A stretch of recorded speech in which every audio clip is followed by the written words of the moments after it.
别摸鱼了，太后派来的人半个时辰后就来取药了，再耽误，咱们俩都要被带去慎刑司受罚了。急什么？早准备好了，受罚怎么了？总比天天被放血，最后变成轻飘飘的纸人强吧？说起来，也全是我那位好嫡姐的功劳。不知道她从哪儿编出来的瞎话，跑到太后面前说我的血能治陛下的顽疾，太后居然信了。就是，这哪里是治病，分明是要小姐的命，可不是吗？不过还好我们有对策，想用我的血门都没有。昨天送的猪血，今天换成鸭血吧。唉，可惜这碗新鲜鸭血了，这要是留着烫火锅多好。别说了，昨日那猪血若是灌成血肠，也不知道多香呢。猪血、鸭血，这每天喝的竟是这些东西。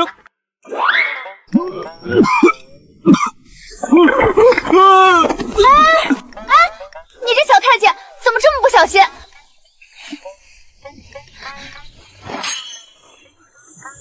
魏德全，你这是穿的什么？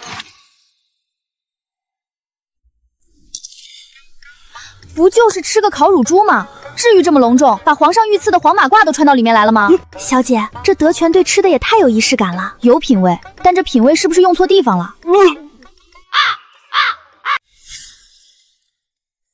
丽瑜为了不给我一点出头的机会，还真是费心。他给青天剑塞了钱，说我不祥，非得让我禁足在这花和院里。他那是怕小姐抢了他的风头，说您这种陶土瓶哪配跟他这种精细瓷器平起平坐，所以他才偷摸花了些银子，特意把我塞到这偏僻的花和院来。咱们的东西呢？是时候改变现状了。这是活菜籽，这是芥菜籽，这是松菜籽，这是在籽，这是杏菜籽。姑娘，这花和院简直是种地的天选圣地啊！看这小池塘，看这黑土。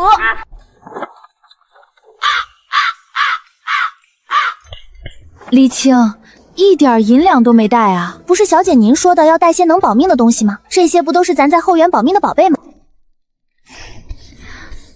黎青啊，在尚书府咱俩还能有个锄头，在这儿咱俩拿手挖吗？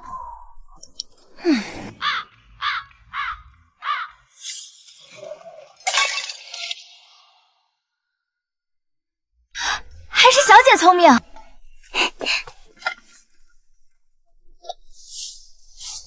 哎呀，别人进宫是争宠求荣，我进宫倒好，像是换个地方种地。小姐，这御膳房也太捧高踩低了，送来的饭菜连外面工人吃的都不如。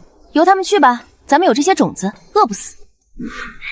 小姐，快瞧，咱们种的9号长出来了，长得真不错。好在咱们拿银钗换了些米面，这往后煮粥烙饼总算是不在话下了。为了能自给自足，咱俩这段时间日夜埋头苦干，也算没白费力气。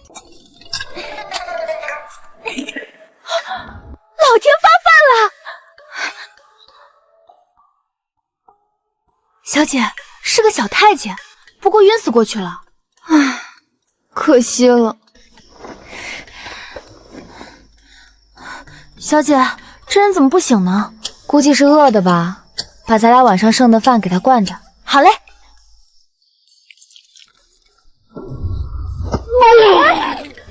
你咋还恩将仇报嘞？你受伤了。你给朕，我喝了什么？里面有毒。你可以说它坏了，但是不能说它有毒。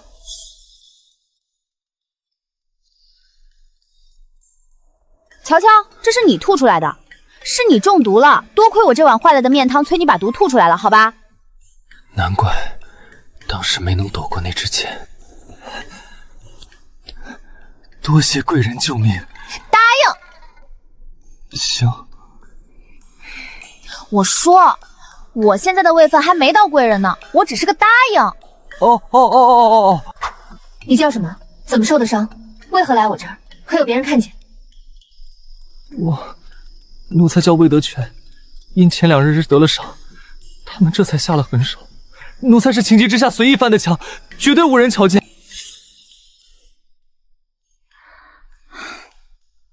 既然如此，你准备如何报答我的救命之恩？你想要什么？来点肉吧，最好是猪肉，要那种5花3层的猪肉。无理！你个没出息的，猪肉吃完了咋办？能给我带几只鸡吗？大公鸡、老母鸡、小鸡仔一样各来点，这样我就既能有鸡吃，又能有蛋吃啦。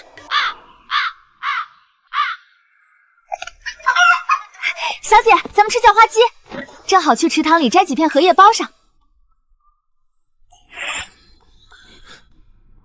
魏德全，你不回去当差吗？不急。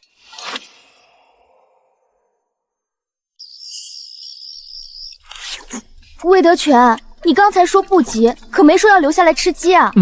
外面的差事连饭都不给吃吗？你怎么饿成这样？你还想要什么？能给我带些兔子吗？这可是后宫，您不要命了？要给皇帝戴绿帽子？后宫不让养兔子吗？是因为兔子太能生了吗？奴婢也觉得别养兔子，到时候生的哪儿都是，吃都吃不完，多愁人啊！奴才还以为您要的是那种兔爷，你也是准备边养边吃？兔爷是什么兔子？不愧是皇宫，竟然还有别的品种的兔子，能生吗？好吃吗？兔子给你带来了。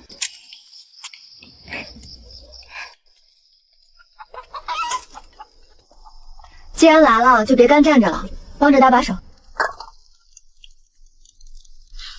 我吃了你的兔子，礼尚往来，你想要什么？你没晋升吧？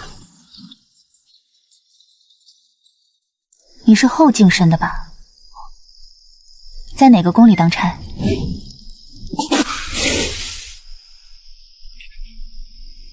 您是如何知道的？你不怎么自称奴才，见我也不行礼。最重要的是，你有喉结。奴才是因家中变故才进宫的，眼下在御膳房当差。可惜了这副好面庞。小姐，你们背着我开小灶是吧？你听我解释，我这不是怕吵着你睡觉吗？睡觉？奴婢在屋里梦见全院子都是香味，醒来一看，好家伙，小姐竟然在跟一个小白脸吃肉，这心里的气没处撒，奴婢这就去犁地。犁地？除草？叫你开小灶，叫你吃兔肉。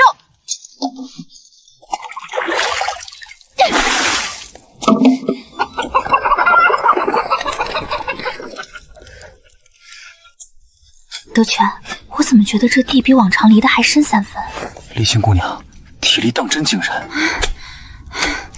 黎青，消消气，我保证以后有我一口吃的，绝对就有你一口。奴婢是为了这口兔肉吗？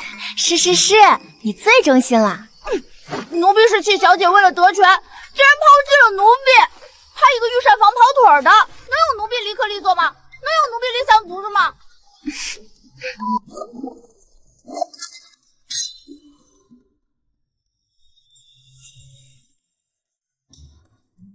德全，外面现在连太监都能吃上这么好的东西了。荔枝，这种贡品他都能弄来。御膳房的油水竟厚成这样了。小姐，她分明是在显摆。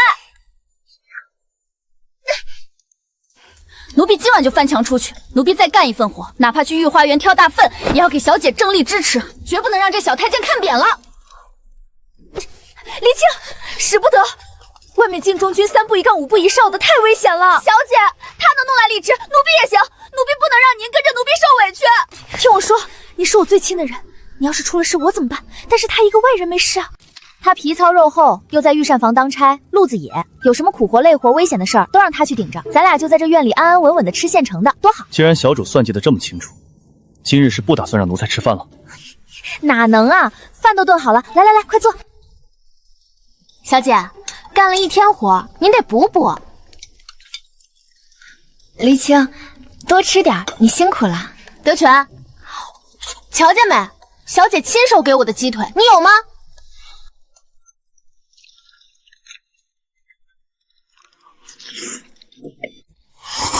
我这是造了什么孽？这场断水比赛里只有我是输家。这鸡怎么就不能长3条腿啊？一人一只不就消停了？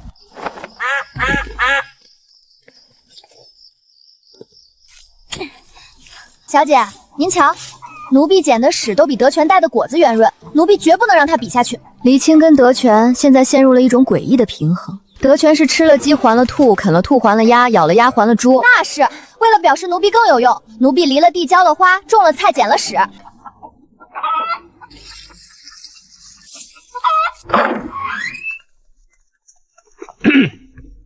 答应立誓接旨。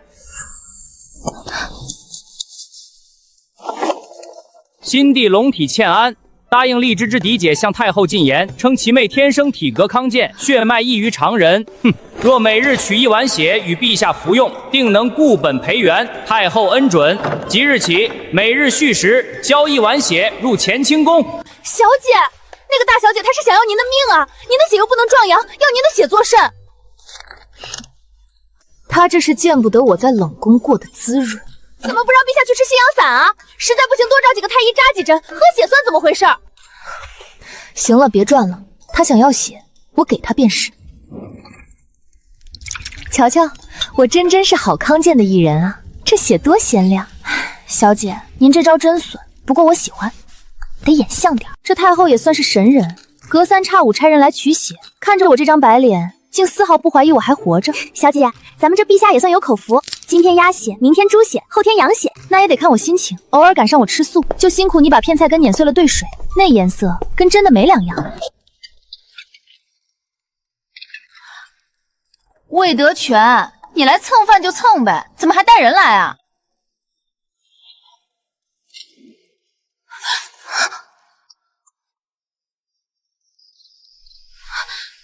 小姐，德全带的这人好像不太对劲儿啊。怎么说？您快看，这人身上青一块紫一块的，怎么瞧着不像个活人啊？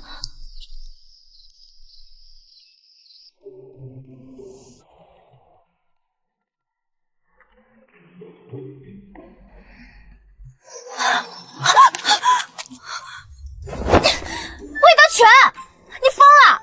咋啥玩意儿都往我这拿？就是啊，德全，咱们这是冷宫，又不是乱葬岗。我是不挑食，但我也不吃人啊！你带个这样的人回来，难不成要让我给你腾个地方埋了？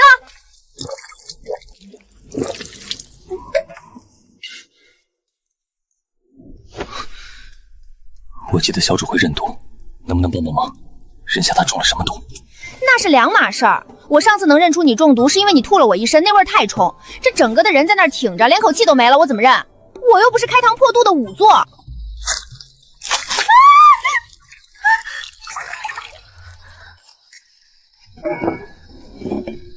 这回能辨出来了吗？血是暗紫色，未必有明显的腐蚀痕迹，还有点苦杏仁的味道。剖腹验胃，你不怕？哼，这有什么好怕的？哎呀，这回可好了，原本一个齐整整的人，叫德全这么一折腾，成东一块西一块的了。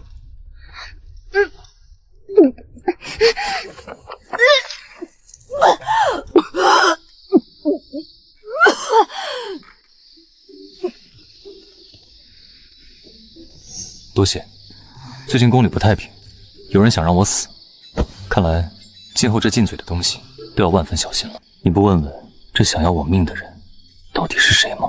不问，在这深宫里，知道的越少越好。你有什么深仇大恨，你自己去报。我跟黎青也只能保证每天给你匀出点饭吃，别的什么都不想碰。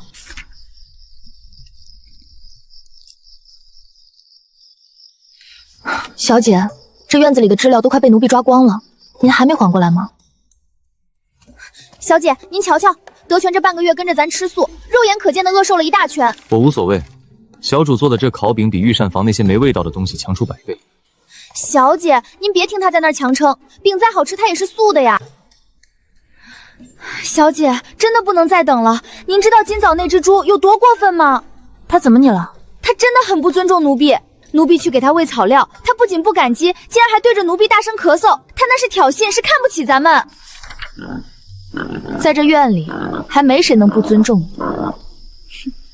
既然他咳嗽，那就是病了。生了病的猪留不得，杀了，今晚做烤乳猪。既然如此，我去烧火。得嘞，我去抓猪。起开起开，照你这么个扇法，明早晨咱也吃不上热乎气儿。最近这内务府送来的煤炭有点问题，都不好点火。要是全指望你啊，估计得后半夜咱才能吃上这口肉。哦，原来如此，那应该是没的毛病。这破笑话简直冷死个人！小姐，这么破的笑话你居然也笑得出来？香，真香！小姐，您瞧这色泽，这回啊，奴婢觉得这猪对奴婢尊重多了。瞧这躺着的姿势，多安详。刀法不错，快赶上我了。小猪教得好，奴才不敢偷懒。小主，尝尝。喂，里头的人听着，我们家小主问你们，深更半夜的吃的什么东西这么香？我家小主说了，要是识相的，就匀出些来，银钱自然少不了你们。哈，哪家院子里出来的规矩？大半夜翻人家墙头要饭，还在这儿充什么大头蒜呢？清清白白，不差你家小主那俩钱。黎青，多一事不如少一事，拿几块好肉送过去，赶紧把这尊大佛送走，免得生出祸端。对不住，对不住，本宫这丫鬟平日被宠坏了，语气太冲，本宫回头必定教训她。你是丽鱼妹妹，荔枝对吧？本宫是林月，刚才散步的时候，硬是被这股子熟悉的烤肉味给勾了魂，实在是嘴馋难忍。这位小主，可否赏脸让本宫用些银钱换上几块？林贵妃，我们小主说了，这盘肉就更与您了，谈钱多生分呢。好知己，荔枝，本宫记住你了，多谢。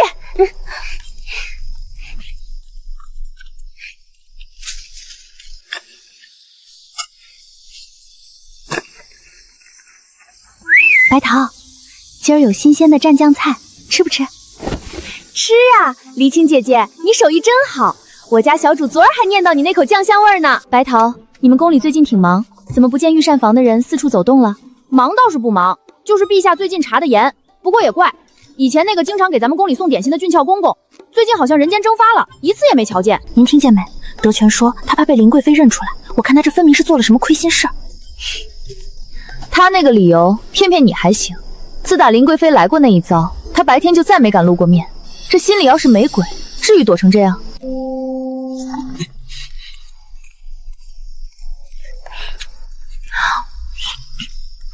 内务府新出的点心还热着，拿去尝尝。算你还有点良心，没让我在冷宫里饿死。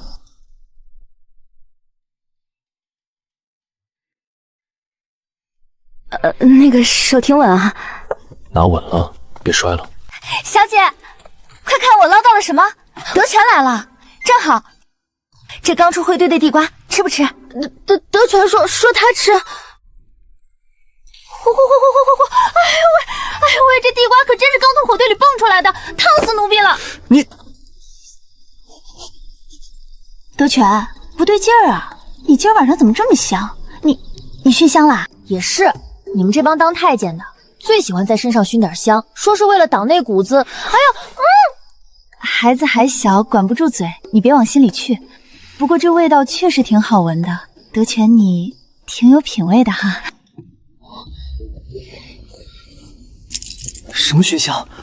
是荔枝的果香。德全，你把荔枝塞怀里干嘛？不嫌硌得慌？最近宫里不太平，你们虽说被禁足在此，也得打起精神小心些。光靠你们两个弱女人守着院子不行，明日我带条狗来帮你们护院。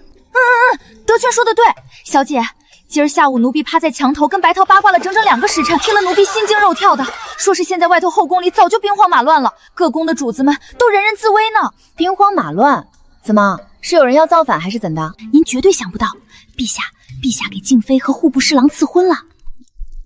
黎青，你说的每一个字我都能听懂，可连起来是什么意思？你的意思是皇帝的嫔妃嫁人了，皇帝给自己戴了顶翠绿的帽子。小姐，您这就不知道了吧？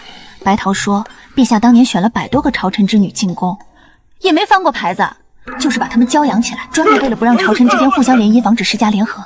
这回陛下亲自赐婚，既能平衡前朝势力，又能收买人心。现在后宫那些没被宠幸过的妃嫔都疯了，一个个求爹告娘的往乾清宫塞银子，都说自己早有心上人了，只求陛下开恩，给个好姻缘出宫去呢。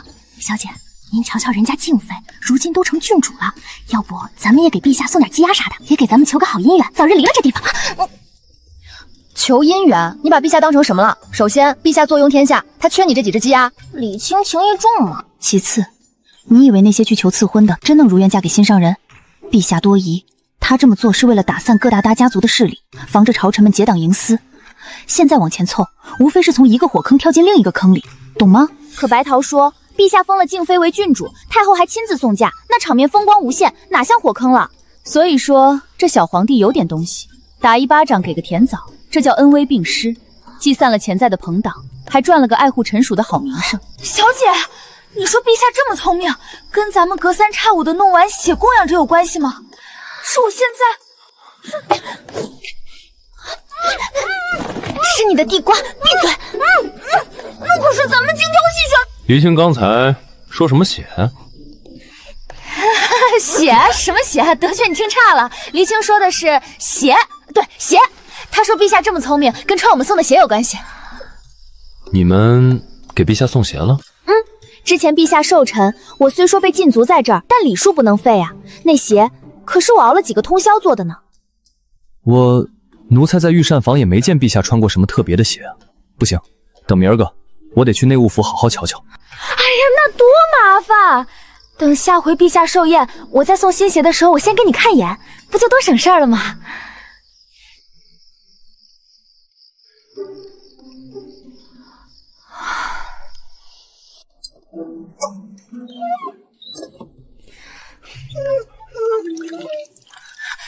小姐，半年的禁足眼看着明天就要解了，谁能想到太后突然下了这么一道懿旨，说关就又要关咱们半年。小姐，您这一口气杀了1头猪、3只鸭、5只鸡，还有7条鱼，杀累了吧？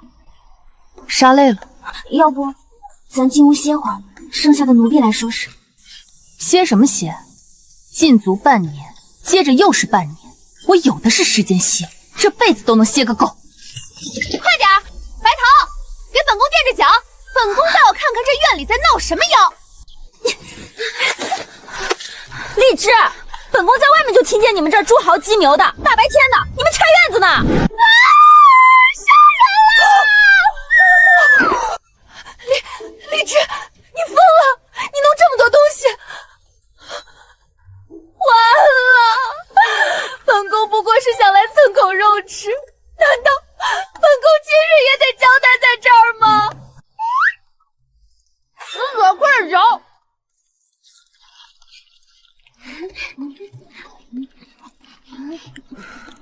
吃得爽吗？既然吃了，那就别白吃。来，都说说今日这顿烤肉的优点和长处在哪儿？小主，这优点和长处不就是一个意思吗？小姐，要奴婢说，您这烤乳猪做的简直是绝了，皮酥肉烂，香脆可口。最难得的是油而不腻，还有这荷叶鸡，那叫一个鲜美多汁，五味俱全，奴婢吃的舌头都快化了。这么说的话，我做的烤鸭是不太好吃了？小姐，要不等奴婢吃完了，您亲手捶奴婢2拳出气，只要能让奴婢吃完这只鸭，您怎么捶都行。行了，你也别拿这些吃食撒气，本宫跟你透个底儿，这次你被延期禁足，还真不是你那嫡姐使坏，不是他，那这后宫里还有谁跟我过不去？这次啊，是太后亲自下的懿旨。先不提太后，你刚才说我嫡姐怎么了？还能怎么了？你那姐姐丽瑜啊，前几日打扮的花枝招展的，在御花园堵陛下，结果连陛下的龙袍脚都没摸上，就被斥责勾引军心，在那儿罚跪了整整1夜呢。听说现在腿都肿成萝卜了，论惨，他可比你这禁足半年惨多了。本宫也是瞧不透，你说说，你们这些个进宫的女子，哪个不是为了家族利益，拼了命的想方设法要紧傍着陛下？你们？对啊，你们。本宫同你们可不一样，本宫入宫那是真心喜欢陛下的，所以是本宫刻意去向太后建议，让你继续禁足的。你建议的？万一陛下哪天想开了，路过这破院子，瞧见你喜欢上你怎么办？本宫可是花了重金打听出来的。内务府的人说，陛下私底下最喜欢长得好看的。为了防患于未然，本宫只能出此下策了。贵妃娘娘，您这不是欺负人吗？行了，别这么看着本宫，这是本宫预付给你的伙食费，以后本宫还得常来呢。贵妃了不起啊，有钱果然了不起，了不起。小意思，本宫瞧你也没有想争宠的心，整天就知道养猪种地。跟本宫说实话，你想不想出宫嫁人？你喜欢什么样的？只要你开口，本宫在这京城里帮你留一点。长得好看的。说的太对了，本宫也喜欢长得好看的。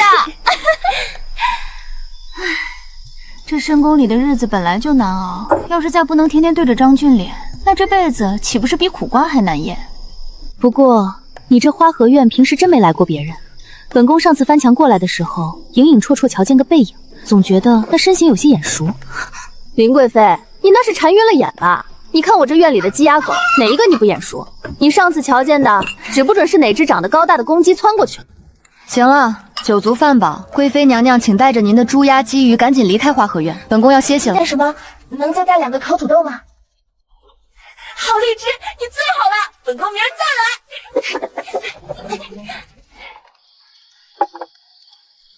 小姐，您是不是有心事？黎青，与其在这儿等太后1年又1年的禁足，不如我去求求太后，让她准我出宫嫁人吧。出宫好啊，可以自由自在的中计了。那小姐想嫁给谁？德全。谁？德全？那个天天翻墙蹭饭的小太监？别嚎了，我的意思是德全来了。哼，阴魂不散！我今儿个又怎么着他了？行了，去小厨房把我留的那只荷叶鸡给他端来吧。他刚才那是什么眼神？挑衅你呢！黎青最近受了刺激，正背着我练铁头功呢。说是等哪天你再来抢荔枝酒，一头锤直接撞飞你。让他练吧，等他练成了，我就找块瓷石扔院子里，看他还怎么躲。破笑话，一点都不好笑。给你。玄铁的，你是要跟我换匕首？魏德全，你这算盘打得挺响啊！我这可是祖传香乐大宝石的，不过换你这玄铁匕首倒是不亏。你算得真精，根本难不倒你。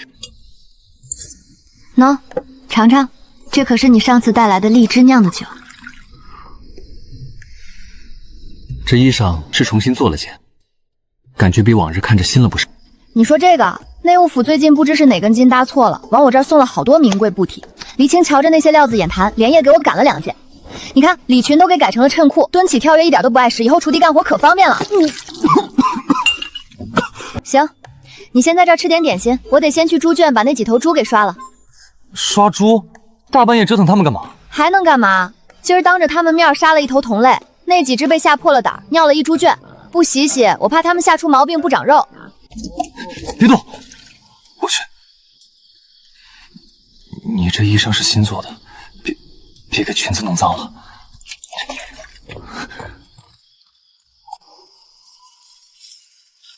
魏德全，你至于吗？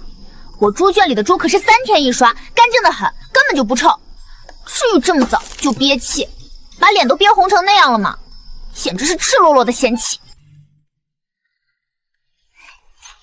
快，小姐快躲起来！躲什么躲？这院子里除了耗子，还能钻出什么稀罕物？是丽鱼大小姐，她带着人正气势汹汹的朝咱们这儿过来了，马上就到门口了。来就来吧，哼，在这冷宫里憋了这么久，正好没处撒火，她倒是自己撞上门来了，不就是比剑吗？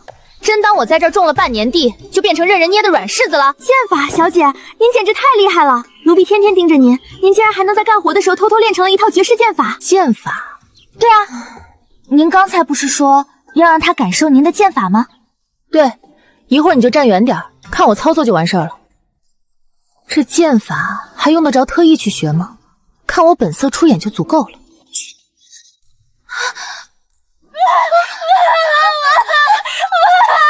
这后宫里没一个好人，全是坏心眼的。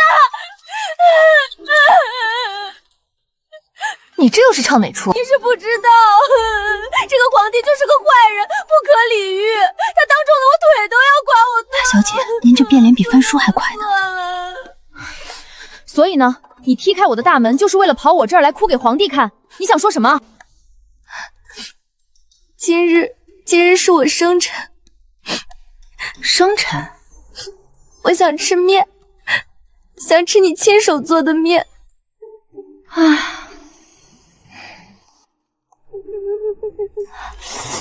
爹说要我跟陛下替犯了错的长兄求情，非逼着我去。咱爹头发没多少，想法还挺多。就是长公子自己不争气，凭什么让小姐们去顶罪？咱这爹自己不上进就琢磨靠女人，当年榨干了你娘的价值，后来又琢磨我娘的命。他拿这套家族大义绑架女儿们，不就是为了给他那个烂泥扶不上墙的儿子谋路吗？可爹说，只有厉家好了，我们这些做女儿的才能好呀。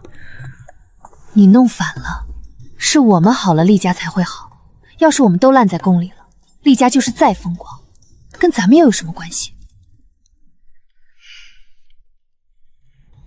阿姐，咱们打开天窗说亮话，你觉得你那大字认得还没我全的长兄，真是块当官的料吗？连你自己都清楚，长兄对自己的人生都不负责，整日只知遛鸟斗鸡，你觉得他能变好吗？在爹的眼里，只有长兄才是厉家的人，剩下的我们无论嫡庶，通通都是长兄往上爬的垫脚石。你进宫这么久，受了多少委屈，受了多少白眼，父亲哪怕有一封书信问过你过得好不好吗？父亲若是真的为你着想，怕你在宫里孤单，怎会把我也送进来？他那是怕你一个筹码不够，再送个天头来稳固他的权势。吃吧，其实你心里早就有数了，觉得这日子不对劲。你今日来找我，不过是想找个人肯定你的想法，借我的嘴把你不敢说的话说出来罢了。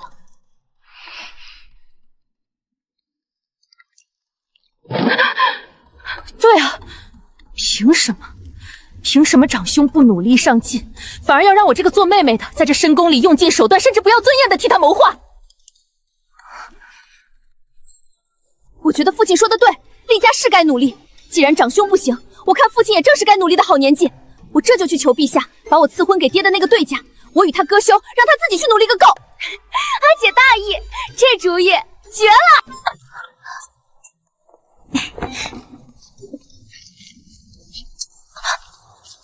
以前是我对不住你，这些你留着，放心，我以后还能从父亲手里再坑一笔大的。说真的，荔枝，你这命也是真硬，隔三差五就被太后的人取走一碗血，瞧着竟然比我这锦衣玉食的中气还足。那坏蛋皇帝也是3天2天的吃你那血蒸出来的红枣糕，也没见他身体比你好到哪儿去。阿姐，瞧你这话说的，那哪是我的血啊？那都是我院里的宝贝，鸭血、猪血、猪血，轮班倒地往乾清宫送呗，反正颜色都一样，陛下又喝不出是什么品种。就是，小姐那是心疼自个儿，只是白瞎了奴婢那些能烫火锅的鸭血、灌血肠的猪血，还有驱邪的鸡血，全都便宜那个不识货的陛下了。荔枝，其实你比我更适合这吃人的深宫，爹这次真是阿错宝了。哎呀，魏德全，你干嘛呢？偷听也能把自己听吐了。德全，晚上不就吃个烤乳猪吗？你至于这么隆重，把陛下御赐的黄马褂都穿出来了？等着，德全，你给我等着！奴婢这就去把压箱底的那身新衣服也换上。不就是比排场吗？奴婢就不信比不过你这个德全。78、79，小姐，您说这宫里到底还有多少妃嫔没被陛下赐婚出去啊？咱俩到底哪天才能大摇大摆的跨出这道门？急什么？陛下那是在下大棋，等他把后宫清空了，自然就轮到咱们了。黎青啊，如果我说我想嫁个太监，你觉得如何？那还用说，小姐家的太监那定然是全天下最好的太监。等会儿，小姐，您刚才说的莫不是德全吧？不行，绝对不行！怎么就不行了？小姐您糊涂啊！要不您再选选别的太监，只要不是德全，谁都行。那德全，奴婢争宠争不过他呀。您瞧瞧，自从他来了，那是变着法儿的讨您欢心。他给小姐送了香料、家亲、荔枝、糕点，还有那把寒光冷冽的匕首、飞得老高的纸鸢、精巧的鲁班锁、竹蜻蜓、9连环、推枣末。这不是挺好的吗？说明他有心。有心是有心，可他那是包藏祸心。自从这些玩意儿进了院子，小姐您的魂儿都被勾走了。自从德全这个小白脸出现，奴婢再也没吃过一块完整的猪天锡了。小姐，您不能这么偏心啊！奴婢跟着您受了多少罪，离了多少地，凭什么德全一来好事都让他碰上了？奴婢这命也太苦了。荔枝，本宫问你，陛下来你这儿了。贵妃娘娘，您这玩笑开大发了。我被关在这儿快1年了，大门不出二门不迈的，陛下估计连我是哪号人都不知道吧？他真没来过，骗你我能长出3头6臂？那这就奇了怪了。既然没来过，那陛下今早怎么突然开了私库，把你送的那双破鞋给拿出来套脚上了，还一副如获至宝的样子？你没骗本宫？难道你这偏远冷清的花和院风水竟然这么好？贵妃娘娘，我骗你作甚？我从进宫开始，连这门槛都没踏出去过，上哪儿去见陛下？我要是有那勾人的本事，至于在这杀猪种地？不成，这地方肯定有猫腻。荔枝，你开个价吧，你这院子本宫买了，你赶紧搬走，换个地方住。那不行，马上就要秋收了，这院子可是我半年的心血，给我1000金都不换。5000两，现银。成交。小姐，掐我一下，快掐我一下！5000两，整整5000两啊！咱这辈子都没见过这么多钱。瞧你那没出息的样子，把银票收好，别让风给吹跑了。小姐，虽然拿了钱，可奴婢这心里怎么空落落的？这院子的一砖一瓦、一草一木，可都是小姐费了那么多心血才打理出来的，一城有一城的魔力，一处有一处的风景。这院子护了咱们半年，现在他有了更有钱的主子，咱们也该奔向更好的前程了。把心屙进肚子里，只要你家小姐还能喘气，就能带你过上吃香喝辣的好日子。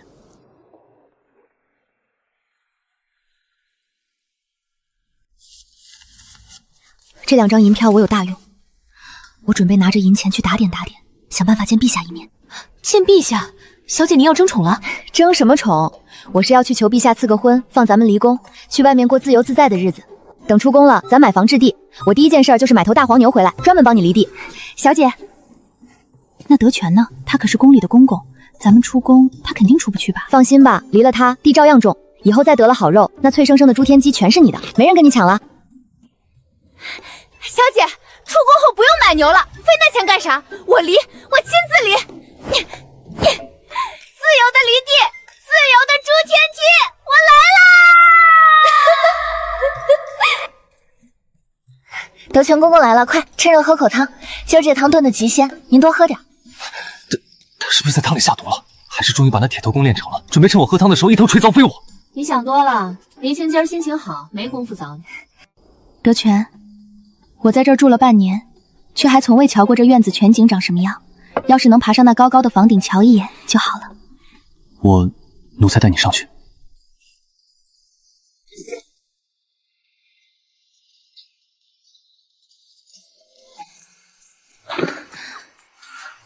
小主今天红光满面，是有什么开心的事情？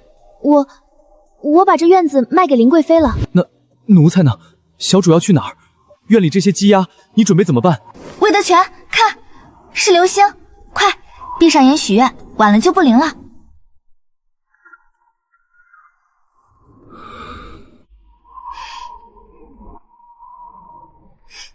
魏德全，看你许的这么卖力，说说许的什么愿？是想发大财，还是想当大总管？说出来就不灵了。切，不说拉倒。德全，你想出宫吗？出去了，天高任鸟飞，不用伺候人。奴才应该是出不去了。你家到底犯了什么罪，非罚你进宫做太监不可？魏德全，你没发现吗？你这声奴才是越叫越顺口了。你还记不记得你刚摔进我院子里的时候，那时候你还自称是我呢，满身的傲气。这才半年，你的气节呢？魏德全，我问你真心的，你想从此以后都自称我吗？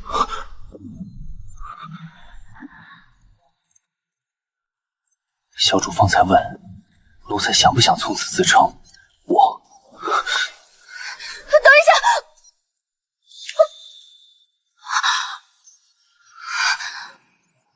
小主，这是嫌弃奴才。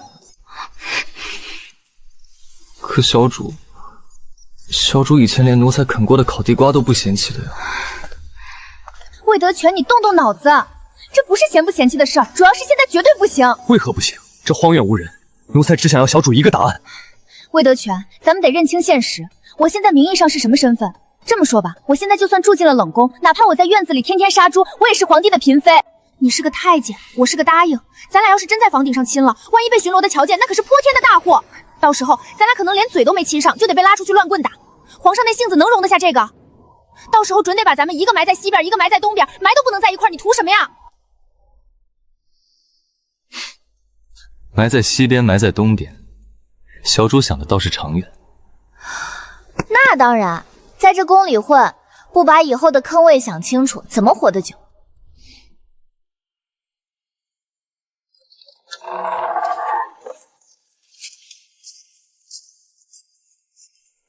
厉昭应，太后娘娘宣见。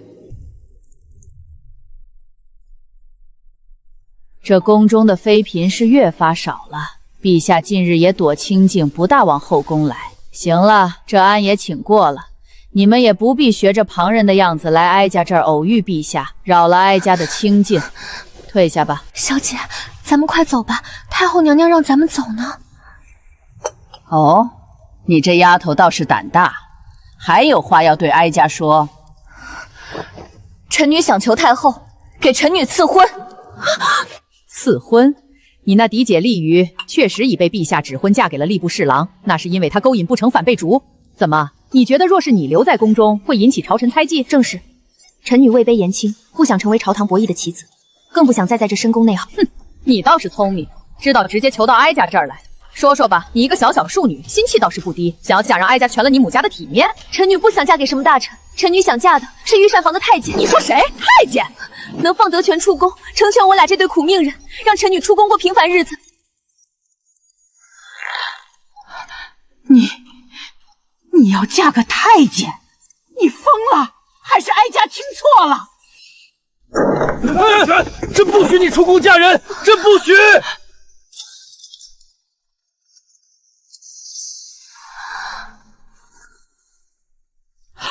皇儿，你怎么这副打扮就过来了？朕说不许你出宫嫁人，只要你愿意留在宫里，奴才不是，朕保证，这宫里只有你一个。只要你肯留下，哪怕你把这后宫都种上地养满猪，甚至把御花园都离了，朕都准。你想怎么折腾都行。住嘴！你身为一国之君，竟然为了个庶女要在那金銮殿后养猪，你知道自己在说什么吗？黎青，你明白他俩现在说的是什么吗？他说他是皇帝。荔枝，你这个大骗子！你先前还信誓旦旦的跟本宫说，你连陛下是哪号人都不知道，你竟然背着本宫在院里跟陛下吃香喝辣！荔枝，你听我解释，我不是故意要瞒你的，这不是怕你知道了身份就不给我肉吃了吗？别生气了好不好？堂堂一国之君，竟然对这个庶女自称我，你还要不要皇室的体面了？小姐，奴婢瞧这架势，太后娘娘和林贵妃是不是还不知道陛下早就被阉了？她那方面，我儿没哪方面的能力。陛下被阉了。母后，这回您总该知道，朕为何自登基以来从不踏足后宫了吧？只有荔枝，只有她做的那些饭食，只有她那院子，才是能治好朕心病的唯一良药。唉，瞧瞧这架势，简直是乱成一锅粥了。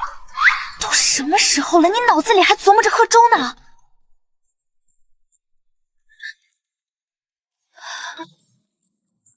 不得势的亲爹，没背景的姨娘，自个儿还被关在冷宫杀了1年的猪。唉，荔枝啊，哀家活了半辈子，就没见过谁选了个这么天崩开局的人生。不成，长痛不如短痛。既然陛下他本宫留在这儿守活寡图什么？本宫也要出宫嫁人。小主，朕身份都亮了，你还打算出宫嫁人吗？魏德全，你是不是翻墙翻傻了？刚才我跟太后求的是什么？你是一点没听进去是吧？我说我要嫁魏德全。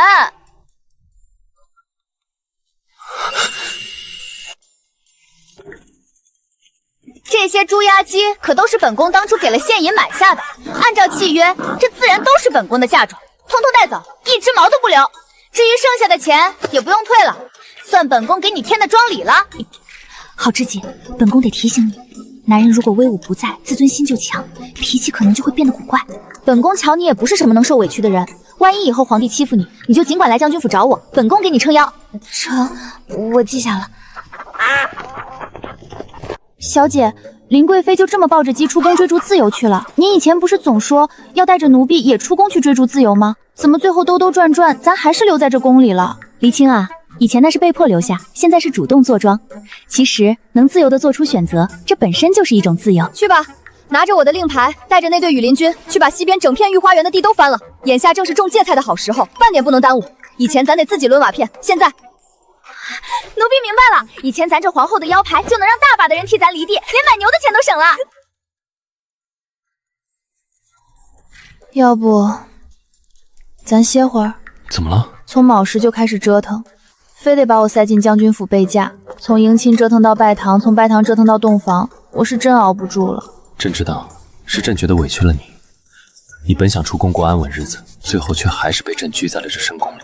朕想好了，以后135，朕陪你住宫外的私宅；246，你陪朕住在宫里。剩下的一天，你爱住哪儿住哪儿，随你的便。135住宫外，那我宫里新种的那片芥传地怎么办？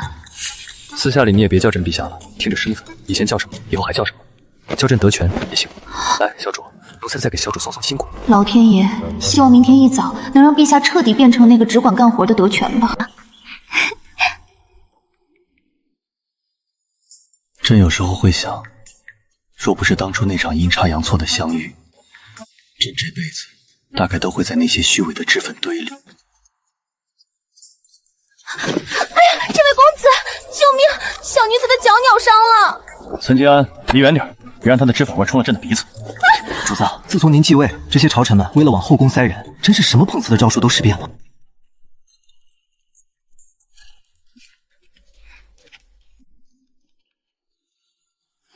陛下辛苦了，喝口茶歇歇。朕是让你来端茶的，不是让你来脱皮的。给朕出去！既然他们这么想送，那朕就照单全收。主子，您这是下旨让愿意往上凑的朝臣都把女儿送进宫，可以。想要离朕家的宫殿，拿银子来买，价高者得。主子英明，这帮人为了离秦重殿近点，简直疯了！咱们国库一下子就充盈了不少。岑金安，这怎么还有个花钱往偏院送？花和院，那可是个连送饭太监都嫌远的破地方，又冷又偏，草长得比人还高。别人豪掷千金想睡在朕隔壁，这荔枝倒是有点意思，花了整整一大笔银子，就为了离朕越远越好。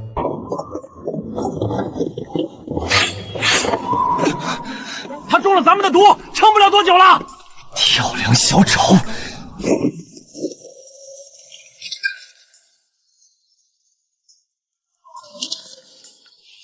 李青，快！老天发饭了，是不是掉下来头大肥猪？这一辈子也忘不掉荔枝当时的眼神。虽然他只是把朕当成了某种天降的食物，可惜了，竟然是个活人。小姐是个小太监，不过好像快断气了。拖过来吧。朕可是天子啊，过分丢人了，竟然被一个婢女拖着脚一路扯行。估计是饿的吧。去，把咱俩晚上剩的饭给他灌掉。好嘞。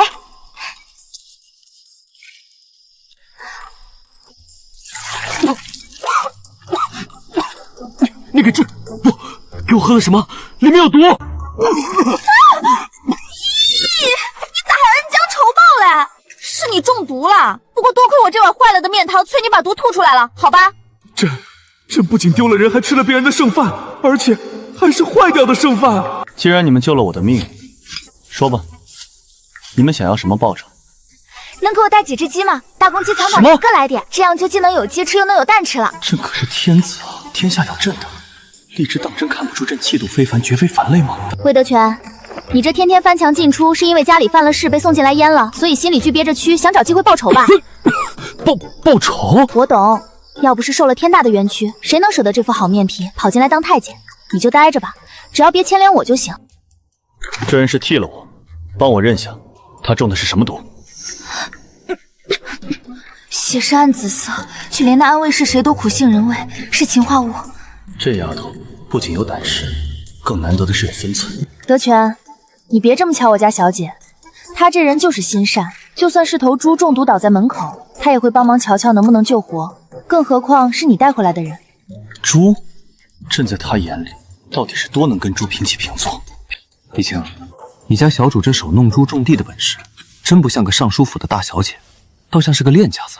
德全公公有所不知，小主8岁那年就没了亲娘，在那尚书府里，老爷不管，嫡母狠心，她从小就被扔在后院里自生自灭。要是不学会种地养猪，咱俩早就峨眉在那深宅大院里了。就没人给过她哪怕一点身外之物？小姐从来不在乎那些，除了她亲娘临走前送她的那把匕首。那哪是匕首啊，那是块生铁片子，拿这玩意儿给猪一刀，猪都还是活的，估摸着得疼得7日疯。给你，拿这个处理猪利索些。魏德全，你要跟我换，我这把可是镶了大宝石的。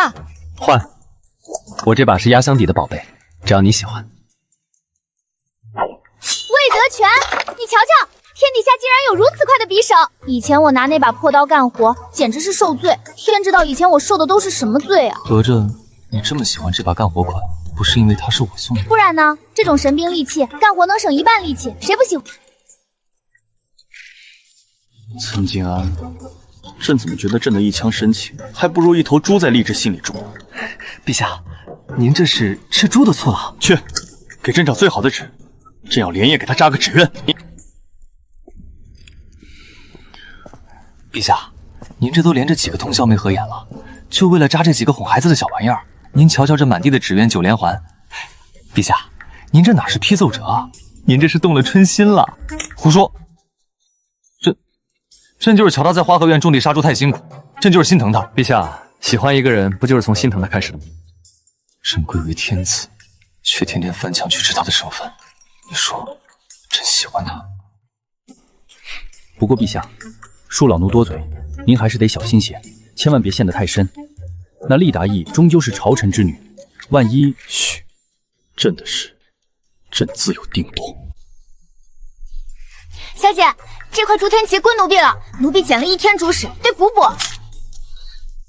德全在外头跑腿也不容易，这块好的给他吃。朕就知道朕不是一厢情愿，荔枝心里也是有朕的。魏德全，小姐偏心偏到嗓子眼了，又被你小子赚到了。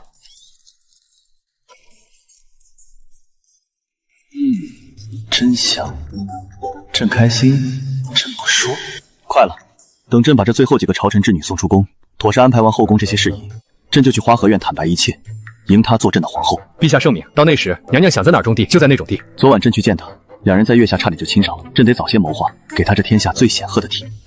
朕千算万算，没算到她解了禁足的第一件事，居然是找母后求赐婚给那个太监。朕的荔枝啊，昨晚还花前月下羞红了脸，差点亲上，今儿个就要带着德全弃之而去了。母后，朕有问题。朕患了隐疾，御医都束手无策，只有荔枝，只有她才是治朕病的唯一良药。若无她在身边，朕这辈子都别想有子嗣了。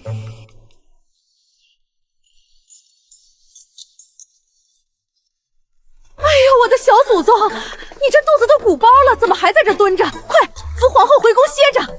太后这变脸速度比陛下还要快上3分呢。陛下，历史一介庶女，又在宫中种地放猪，实在有损皇家威严，臣等不服。哪有皇后带着宫人捡猪屎的？这简直是千古奇闻，请陛下废后。各位人中龙凤们，平日里光听你们动嘴皮子忧国忧民了，如今正是春耕，咱们陛下身体欠安，正是诸位辛勤劳作身体行回报陛下的时候了。今日一人一亩，翻不完不许回府。再也不参了，这皇后的锄头谁受得了啊？好一个厉尚顺，我从前竟没发现他脸皮有这般厚。当初把荔枝扔在冷宫不闻不问，如今见荔枝坐稳了后位，居然有脸写信要官职，这当爹的确实太厚道了，这不是给娘娘添堵吗？直接出面弹劾国丈，请太后那边的人出面处理。老奴明白，这就去请太后娘娘圣裁。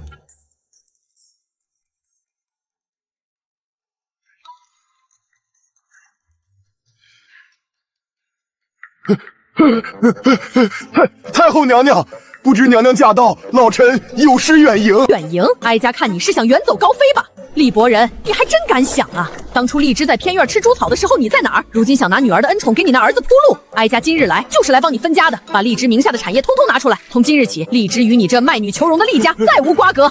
母后英明，这厉府分了家，荔枝心里也就清静了。哼，光分家怎么行？哀家已经命人改了荔枝的名籍，正式封她为安和郡主，从起点就把她的身份拔高。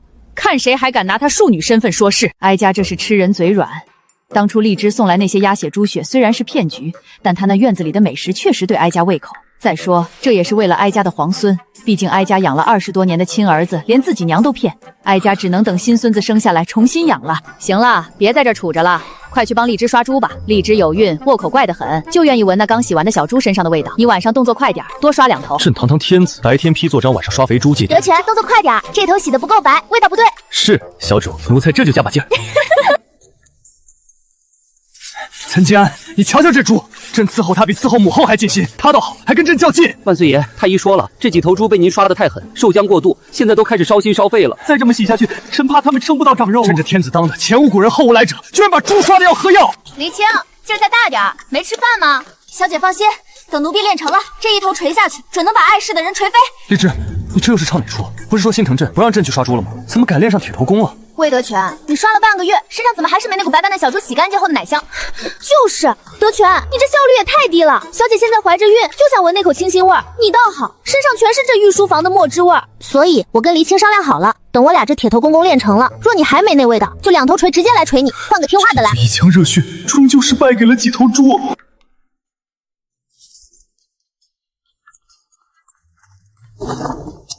来，搓，使劲搓。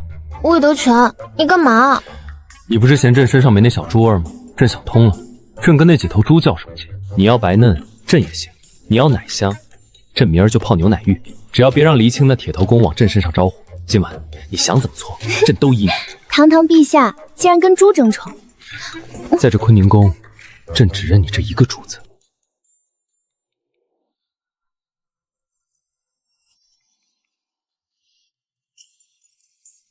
万岁爷，这册封大典才过去3天，咱这皇宫已经快叫娘娘给变了模样了。德全，你快看，我昨晚连夜改的。勤政殿前头这片空地，太阳好，土质也松，种韭菜最合适，长得快一茬接一茬管够。那慈宁宫呢？母后那儿你也不放过？母后那儿的牡丹开的虽好，但底下大片空地荒着多可惜。套种上苋菜，既能赏花，那苋菜掐下来焯水凉拌，母后准爱吃。这日上那些空想好五糟，统统搭起半个妹，扮作蔬菜大棚，咱们自给自足，省得每年内务府花那冤枉钱从外面买菜，你说是不是？行，这皇宫现在你是大总管，你说了算，朕认栽。陛下，朝臣们又递折子了，放着。可这次是内阁领头的联名上奏。折子上说，皇后娘娘将皇宫变菜园，一使大臣种地，朝堂要乱成一锅粥了，请陛下务必废止这些荒唐行径。好一个理科进士张明远，上千字的长篇大论，全是冲着皇后去的。他说荔枝出身庶女，德行有亏，如今又蛊惑圣心，要把皇宫改成菜园子，简直贻报大方。陛下息怒，千万别为了这点事儿气坏了龙体。这张明远是督察院的人，自诩清流，嘴皮子利索得很。朕还没找他的麻烦，他倒先蹦出来说朕的皇后了，真当朕是泥捏的？陛下，这张明远敢如此叫嚣，也是因为背后有后台，是太后娘娘的娘家侄儿，御史中丞赵大人。赵大人，朕看是这京城的米太贵，把他们都养肥了，才有闲心管朕家里种不种菜。传旨，让张明远即刻给朕皇家农业园报道，跟着皇后学种地。他不是嫌国家脸面受损吗？朕就让他亲自下地，看看能不能把所谓的脸面给朕种明白。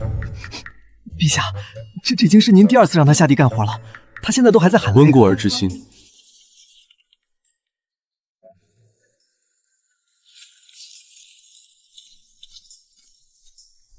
我是皇宫督察员张明远，今天来提整改意见。你作为娘娘，带头在皇宫种菜，实在不合规定。别念了，张大人，嗓门倒能长容家吗？既然来了，就先帮把手。我是来提整改意见的，不是来种菜的。张大人既然觉得本宫种地不对，想必大人胸中定有更好的办法为陛下分忧，不如张大人亲自示范一下，这皇宫的空地不种粮食，该怎么用才能尽显国运体面？本官自幼饱读圣贤书，这农桑之事自有农人操劳，本官职责在进谏。张大人，你每日吃着百姓辛苦种出来的粮，身上穿着百姓彻夜织出来的衣，端着架子，如今却看不起种地的人。本宫倒要问问，没了这些你瞧不上的庄稼人，你张大人拿什么填肚子？拿什么遮羞？拿你那几本圣贤书吗？张大人，您要是能把花和院这3地种明白了，再来说我家娘娘的不是也不迟。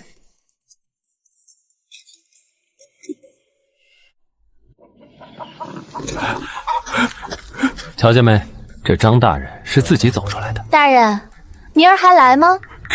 臣知错了，种地光荣，农桑乃国之根本。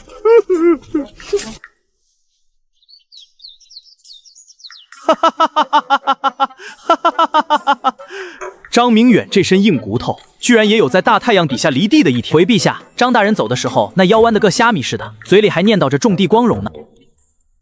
既然他种得这么卖力，朕若是不赏，岂不显得朕薄情？传朕旨意，李科给支书张明远忠心为国，体察民情，对农桑之术有独特见解，着即日起升为农政司郎中，专管天下农事。陛下，这名头听着好听，可农政司那是天天要往泥地里钻的差事啊！您这哪是升官，分明是明升暗奖啊！朕是那种人吗？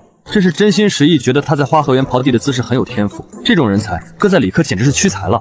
毕竟能把花河院那3分硬地刨得那么彻底的人，宫里确实找不出第二个。陛下，这张大人在花河园种地的事儿，已经在京城传疯了。这回弹劾皇后娘娘的人又多了7个，全在这儿了。哼，这帮人消息倒灵通。说说这7个人都是谁？领头的是赵忠诚的几个门生，还有几个是厉尚书在朝里的老对手。他们倒不是真觉得皇后种地有错，纯粹是想借着这由头给厉尚书上眼药。家族私利，党同伐异，这些朝臣一个个心里装的都是自家的算盘珠子，谁曾真正管过这江山社稷百姓生活？传朕旨意，明日早朝，朕不听那些老掉牙的弹劾，朕要跟他们好好议这本农桑册。陛下，这农桑册是哪位大学士的手笔？皇后写的。从明日起，这京城里的所有在京官员，按官礼每人领10亩地，亲力亲为，种不好就给朕扣掉半年的俸禄。农桑册，陛下。臣等皆是饱读诗书的文官，圣人言劳心者治人，臣等岂能亲自下地耕种？这若是传出去，简直是有失朝廷体面，贻笑大方啊！赵爱且问你，你每日入口的那些精米细粮，是从地里长出来的，还是从天上掉下来的？自然是地里长出来的，可是那不就得了？既然是从地里长出来的，你亲自种怎么了？朕贵为天子，尚且亲自去猪圈给猪刷毛，你下地种个地，就觉得受天大的委鞭了？行了，不必多言，朕意已决，就这么定了。从明日起，在京所有官员每人领10亩地，届时由皇后亲自到场教习农事，种得不好的俸禄减半，种得好的朕重重有赏。退朝。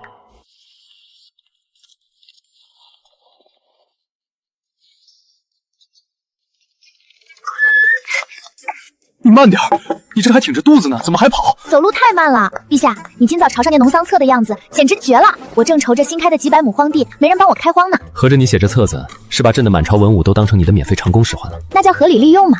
再说了，不让他们亲自吃点苦受点累，他们永远不知道老百姓过日子有多不容易。以后这帮人要是再想搜刮民脂民财，摸摸自己手里的老茧，也得在心里掂量掂量。行，都听你的。诸位大人，起得真早，欢迎来到本宫亲手创办的皇家农学院。从今天起，各位就暂时放下朝廷重臣的这，做本宫的学生。咱们丑话说在前头，学得好，陛下有赏，本宫这可备着罚。谁若是想敷衍了事，大可试试。好歹也是堂堂2品大员。王大人方才似乎有高见，你专户部是银钱，本宫且考考你，你可知道如今这市面上1斤米要卖多少钱？专管等所示，臣大约记得，应当是3文。3文，老百姓在市上买要整整5文。你知道为什么这中间差了2文吗？这或许是粮商从中作梗，臣说不上来。王大人，那是去年你管部粮仓下用催工征中，这是个烂账。你若连这块地都种不好，本宫就得请掂量掂量，换我坐在那天下粮仓的位置上，种不好，趁早给能种的人挪位置。各位大人，别磨蹭了，一人领1把锄头，各归各位。谁的地要是刨得跟挠痒痒似的，当心本姑娘去陛下那儿告黑状。让一下，看清楚了，种地不是绣花，更不是作画，要用力气，更要用心。土地最实事，你糊弄他，秋后他就糊弄你的肚子。七姑娘，本官这手是弹琴写字的，这得请假呀！陈总管，您跟陛下求求情吧，臣宁愿去河东修1年的河堤，也不想在那地里刨土了，这腰站起来快断了呀！刘御史，那块地漏刨了，再偷懒，晚饭扣半碗米。赵大人，停一停，你这垄沟挖的比你的脸褶子还弯，水顺着沟都流不下去，全积在中间，你指望菜能长好？臣乃文官，自幼苦读诗书，这种地不通农事有何奇怪？皇后何必如此咄咄逼人？不通可以学。赵大人，你那亲侄子张明远上折翅大安河本宫的时候，可是口口声声说农桑乃国之根本。怎么轮到赵大人你亲自来报效这个根本时，就变成一句不通农业了？你是瞧不起这土地，还是在打你侄子的脸？哼，继续刨，挖直了就放学。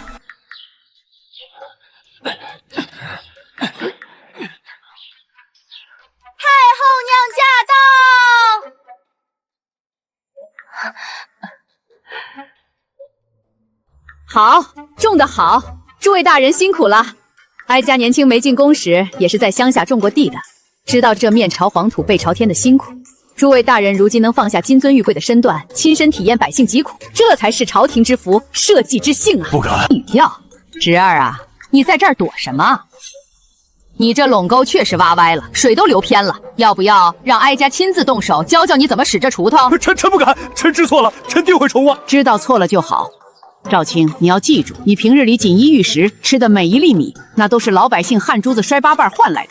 往后谁要是再敢在背地里嚼舌根，瞧不起这土里刨食的，哀家第一个不答应。北境急报，北方游牧部落小股骑兵突袭，劫掠了咱们3个村子。威远侯李崇虽然是老将，可朕比谁都清楚，北境这些年军备松弛到了什么程度。王爱卿，调拨兵马筹措军需，你户部的银子什么时候能到位？陛下，臣这账上真的没钱啊！去年大旱，您圣心仁厚，减免了10几个州的赋税。今年初又赶上修河道赈济水灾，国库现钱只有不到5万两。可这一开帛，军费粮草起码30万两把底啊！国库实在拿不出这笔银子来了。本宫在门外就听见王大人在喊穷，怎么？户部的银库是被耗子搬空了，还是被水冲走了？皇后娘娘有所不知，臣确实是没钱啊。没钱就别打仗了，人家北族都骑着马踏到家门口了，你这位管钱的大臣两手一摊说没钱，怎么？王大人是打算让陛下带着和亲礼去跟北族借银子花？臣不敢。还是打算把北境3村的百姓让给人家换军费？陛下，臣妾这儿倒是有一个筹钱的法子。说，这些日子朝中大人们都在花河园种地，辛苦得很。臣妾想着，既然国家有难，诸位大人理应身体力行，2品以上的捐银3000两，3品以上的捐2000两，4品以上的捐1000两。各位大人凑一凑，这10几万两银子转眼就能到账，够前线打一场硬仗了。皇后娘娘，臣等虽识朝廷俸禄，但平日里两袖清风，克己奉公，这动辄1000两的银子，臣等上哪儿去弄啊？清廉两袖清风。赵大人，你家后花园那块刚运进京的太湖石，据说是花了整整800两白银。你一个4品官，1年的俸禄统共也就200两。你是不吃不喝攒了4年买块石头，还是你在地里刨出了金子？还有王大人，上个月你刚纳了一房美娇娘，光是给那小妾的聘礼吹出来的风，可真够贵气的。各位大人心里那点小九九，别以为捂得严。这些天你们在花河院种地，家里的丫鬟仆婢也没闲着。黎青那丫头爱聊天，跟大人们府里的下人倒是处成了姐妹，什么老底儿都掏干净。1，把这笔捐银送到户部，直接送到大理司。各位大人，你们自己选。既然娘娘已经给大人们指了明路，那就按皇后说的办。3天之内，银子粗不逾期不交者，问罪。朕当了这么多年皇帝，总算明白了，以前那是坐在刀尖上，今日瞧见这些银子，朕头一回觉得自己这皇位坐稳了。那是因为你以前太规矩了，跟这帮老狐狸打交道，你越是端着明君的架子，他们就越是觉得你好欺负。对付这种人，你就得比他们更狡猾。你是在说朕狡猾？我说我自己呢，陛下自重。行了，银子到位了，这仗你打算怎么打？李崇老将军虽已年迈，但谋略尚在。他之所以按兵不动，是因为缺粮饷，怕寒了将士们的心。朕打算再从京郊调拨3000禁军精锐，由岑金安任监军将。岑金安，那不是你身边那个整天只会杀的太监吗？他也能打仗？他早年是在边军里滚出来的，后来受了伤才进的宫。更重要的是，他手里握着朕的一支暗卫。暗卫？这次北上打北族只是其一，朕要借岑金安的手，把北境军中那些多年来吃空饷的蛀虫，趁着这个乱劲儿，给朕一个不留的拔了。所以你从刚才在户部看到银子时，就早已经有这全套打算。放这儿吧，今儿这土有点潮，正好需要这些纸吸水了。北境大捷的消息刚传回京城，岑金安带人攻败北族2000人，还顺带把那7个吃空饷的将领全部问罪，搬回白银40万两。这些大臣们胆寒了，上奏说岑金安屠戮无辜不合规矩的折子，像雪片一样飞进秦征。陛下，你这手借刀杀人玩的可真是妙啊！让岑金安在前面当恶人，你在后头不仅拿了军功，还白捡了40万两白银。朕那是用人不疑疑，这叫得了吧，君一心。你就是懒得跟那帮人磨叽，这才找个快刀乱发的。随你怎么说，反正有你在，朕只要脏活累活，让他们去折腾就行。好，这味道比御膳房那些冷冰冰的规矩菜强出100倍。荔枝，你这手艺真是一绝。母后喜欢就好，这羊是吃咱自个儿种的苜蓿长大的，肉质最是鲜美。皇后娘娘，臣斗胆敬您。赵大人这酒敬你一杯，本宫接得住。不过看大人这副脸色，可是有什么话要交代？臣有罪，臣之前利欲熏心，竟指使门生张明远等人上车子弹劾娘娘，臣知错了，求娘娘降罪。这个赵荣清可是母后的亲侄儿，平日里仗着外戚的身份眼高于顶，连朕的几分面子都不一定给。今儿个居然在这众目睽睽之下跪地求饶，看来他是真的被北京抄家的动静吓破了胆。赵大人，这酒还没喝呢，礼倒是先到了。你说你知错了，那本宫倒要听听，你觉得你到底错在哪儿了？臣不该生记恨，指使人弹劾娘娘，臣心胸狭隘，见不得娘娘受宠，臣有罪。嫉妒，赵大人，你把这朝堂恩怨想得也太儿戏了。你错在把这天下人的朝廷当成了你们赵家的后花园。不过，你今天能当着这满朝文武的面把这层窗户纸捅破了认错，本宫倒还敬你是条汉子。这杯酒，本宫接了。但功是功，过是过，你犯下的那些糊涂账，不能就这么一笔勾销。陛下，臣妾觉得赵大人这副身子骨在京城待久了，都快生锈了。正好北境大捷，百废待兴，不如撤了赵大人御史中丞的职，让他去北境协助李崇将军屯田。他既然已经学会了怎么挥锄头，就该去这天下最孝种地的地方，为我大周的将士们种出粮草来。准了，赵青，既然皇后看好你，你便即刻启程，莫要辜负了娘娘的良苦用心。臣谢陛下隆恩，谢皇后娘娘。哀家这个侄子从小就被宠坏了，总觉得这天底下他最大，如今去边关吃点土，倒也是他的造化。皇后这事儿办得妥帖，多谢母后体谅，臣妾也是为了赵家好，总比将来他在京城闯下弥天大祸要强。朕这后宫现在倒是成了卧虎藏龙之地。朕这皇后不仅会种地养猪，这朝廷手段耍得比朕还利索。回陛下，皇后娘娘脉象沉稳，胎儿康健，大约还有1个多月便要临盆了。1个月？确定是1个月？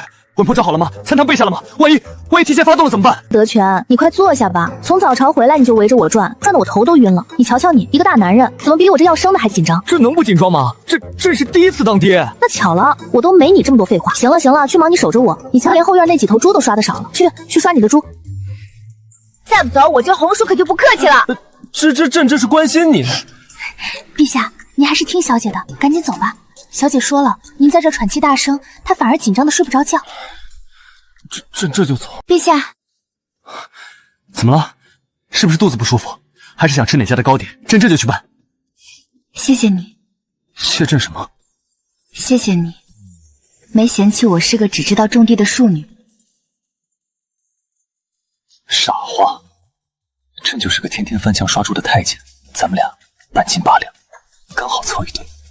那一刻，朕觉得什么事都不如他这一个笑容重要。朕这辈子做过最正确的决定，就是那天晚上从墙头栽进了花和院。